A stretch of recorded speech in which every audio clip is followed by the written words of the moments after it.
Chapter 12. The Unraveling. The rest of the night was a blur. Jack cooked like a man possessed. He sent out the paella for table 4, with a garnish so elaborate it looked like a botanical garden. But as he watched from the kitchen, he saw Janet stand up. She said something to David, something that made him look stunned. She didn't wait for him. She walked out of the restaurant, her head held high, leaving her wine untouched. Jack threw his apron on the counter. "I'm done, senor." "The job, Jack," Rodriguez called out. "The cruise ship."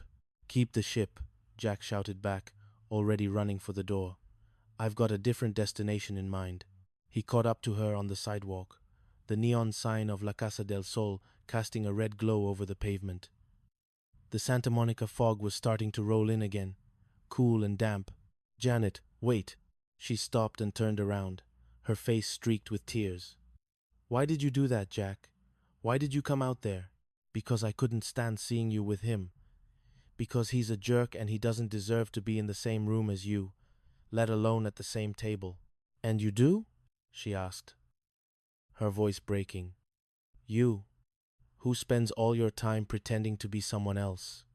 You, who's planning to leave us for some boat in the Caribbean."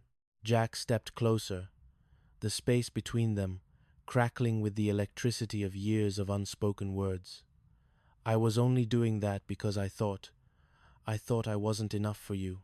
I thought you wanted a stallion. I thought you wanted a cowboy or a chef or a world traveler." "I wanted Jack," she whispered. "I've always just wanted Jack." He reached out and took her face in his hands. His fingers were still warm from the stove, his skin smelling of garlic and saffron.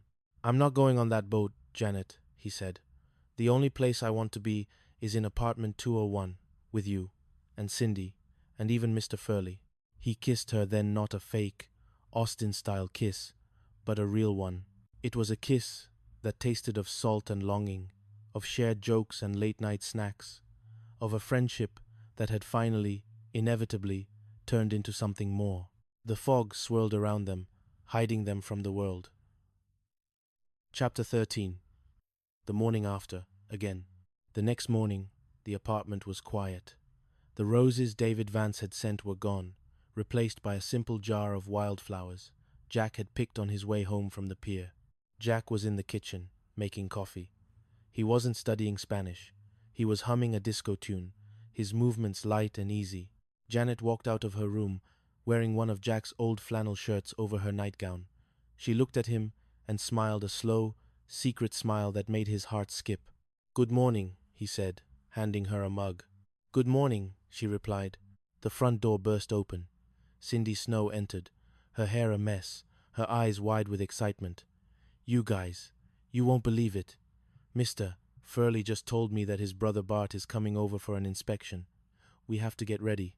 Jack and Janet looked at each other and burst into laughter. "Let him come," Jack said, putting an arm around Janet. "I think I'm done with the disguises." "Are you sure, Jack?" Cindy asked, confused. "What about the lease?"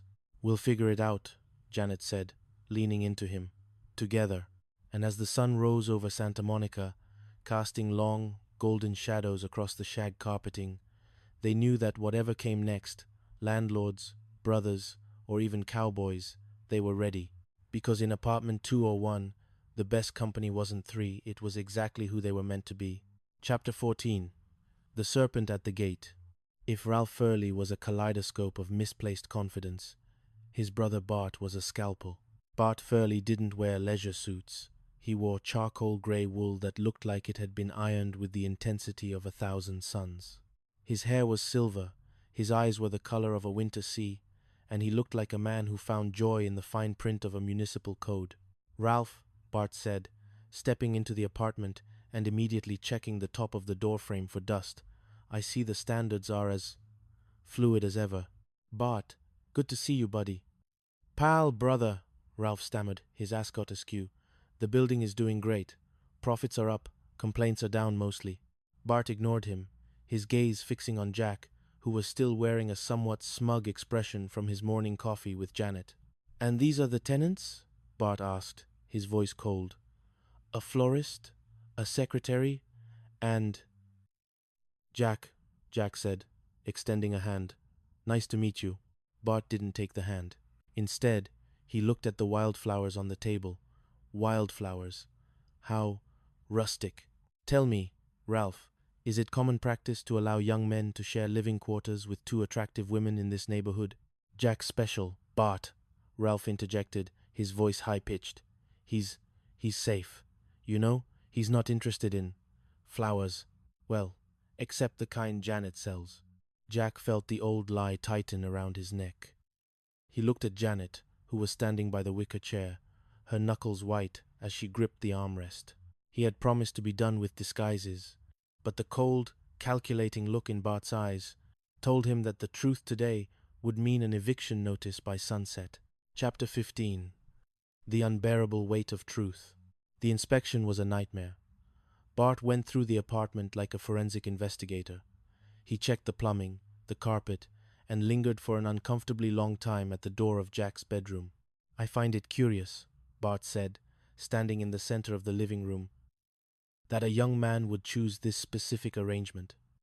Most men of your age are looking for more traditional conquests. I like the company, Mr. Furley, Jack said, trying to summon the safe persona, but finding it increasingly difficult after the night he had just spent with Janet. Every time he looked at her, he remembered the taste of the fog and the heat of her kiss. And you, Miss Wood. Bart turned his icy gaze to Janet. You find Mr. Tripper's presence acceptable? No concerns about propriety? No late-night complications? Janet took a breath.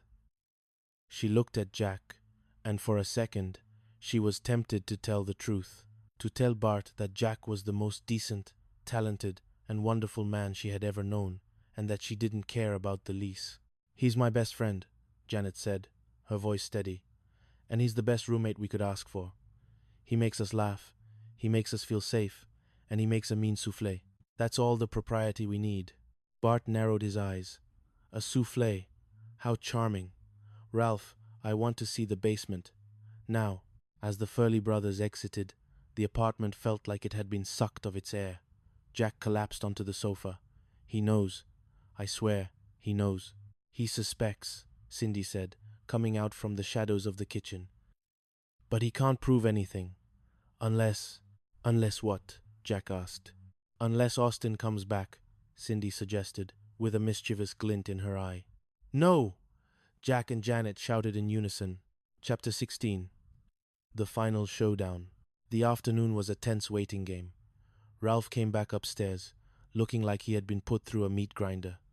Bart wants to have dinner here. Tonight. He says he wants to see the real dynamic of the building management's flagship apartment. Dinner? Tonight? Jack stood up, his professional instincts kicking in. I don't have enough saffron. I don't have. Forget the saffron, Jack, Ralph pleaded. Just make something. Normal. And for heaven's sake, be gay. Be gayer than a chorus line at the Hollywood Bowl. The dinner was a masterclass in awkwardness. Jack served a simple roast chicken, but his nerves were frayed. He kept catching Bart looking at the way Janet handed him the salt, or the way Jack's hand lingered near hers when he poured the wine. You seem very attentive to Miss Wood, Jack, Bart noted, his fork poised midair. For a man who is supposed to be... I'm attentive to everyone, Jack said, his voice a little too high. Ask Cindy. Cindy, am I attentive? Oh, very, Cindy chirped, almost knocking over her water. He noticed my new earrings immediately. Bart smiled, a thin, predatory expression. I've seen this before. Ralph, you are a fool. You've let a fox into the henhouse. Mr. Tripper is no more gay than I am, and I'm going to make sure the board of directors hears about this breach of contract. The room went silent. Ralph looked at Jack with a desperate, pleading gaze. Jack looked at Janet. He saw the fear in her eyes, the fear of losing their home, their sanctuary. But he also saw the woman who had kissed him in the fog, the woman who had chosen his wildflowers over David Vance's expensive roses. He stood up, slowly, and took off his apron. You're right, Bart, Jack said, his voice calm and low. Jack, no, Ralph whimpered. I'm not gay, Jack continued. ignoring Ralph. I'm a man who fell in love with his roommate. And I'm a man who is tired of lying to people like you just to have a place to live. He turned to Janet. I love this apartment. I love these girls. But I love you more than I love a lease agreement. Janet stood up, her eyes shining. And I love him. Bought. Start. Evict us if you want. But you can't evict the truth. Chapter 17. The Twist of Fate.